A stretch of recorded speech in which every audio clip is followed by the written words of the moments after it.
India.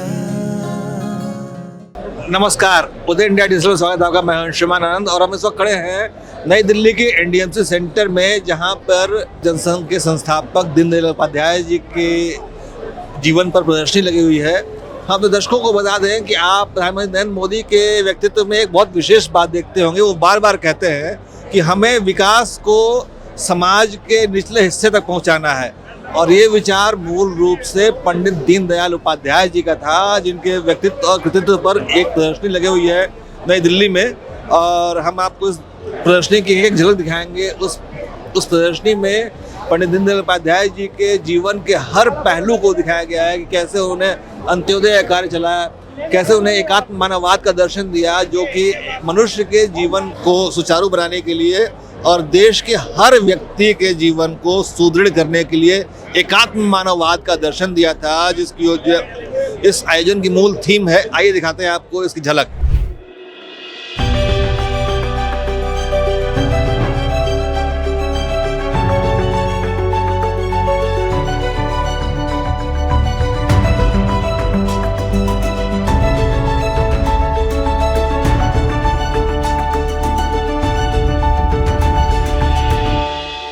Pandit Deendayal Upadhyay के विचार आज भी प्रासंगिक हैं।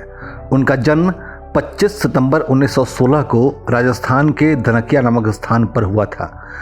जब 1937 में वो कानपुर से बीए कर रहे थे, तभी उन्होंने आजीवन राष्ट्रीय स्वयंसेवक संघ का प्रचारक बनने की प्रतिज्ञा कर ली थी।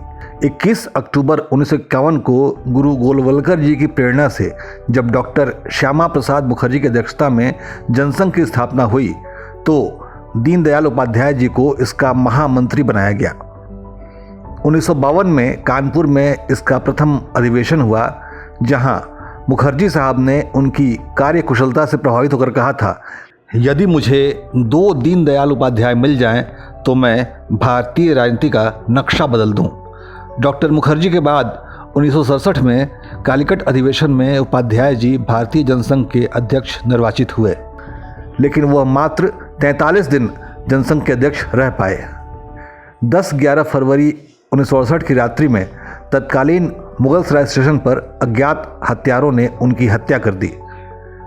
लेकिन पंडित दीनदयाल उपाध्याय ने अपने छोटे से जीवन काल में देश और दुनिया को एकात्म मानववाद का ऐसा सूत्र दिया जो पूरे विश्व में सर्वमान्य है। एकात्म मानववाद के मूल में है कि मनुष्य को टुकड़ों में बांटकर नहीं, बल्कि उसे संपूर्ण मानव के रूप में देखना, प्रकृति के सभी तत्वों के साथ सामंजस्यपूर्ण व्यवहार करना और उसके संवर्धन का प्रयास करना। पंडित जी का मानना था कि जैसे मनुष्य की आत्मा होती है, वैसे ही एक देश की भी आत्मा होती है, और भारत की आत्मा गांवों में बसती है। इसीलिए देश के विकास के लिए गांवों का विकास करना ज़रूरी है। पंडित दीनदयाल उपाध्याय के इस चिंतन को लिपिबद्ध किया गया और एकात्म मानववाद का यह दर्शन भारतीय जनता पार्टी का मार्गदर्शक तत्व माना जाता है।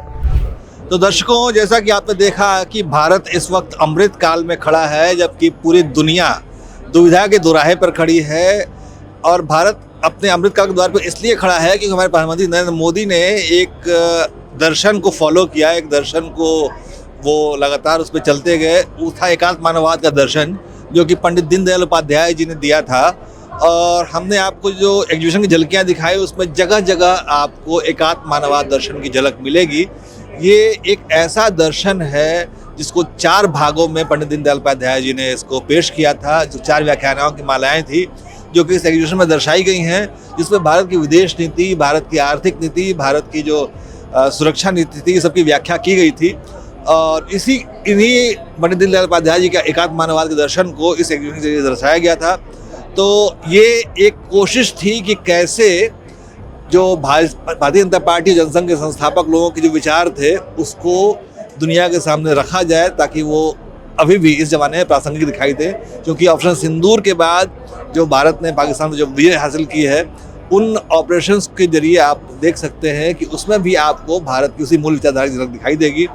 और हम आपको इसी तरह से देश दुनिया की हर जानकारी प्रदान करते रहेंगे। उदय इंडिया पर बहुत बहुत धन्यवाद।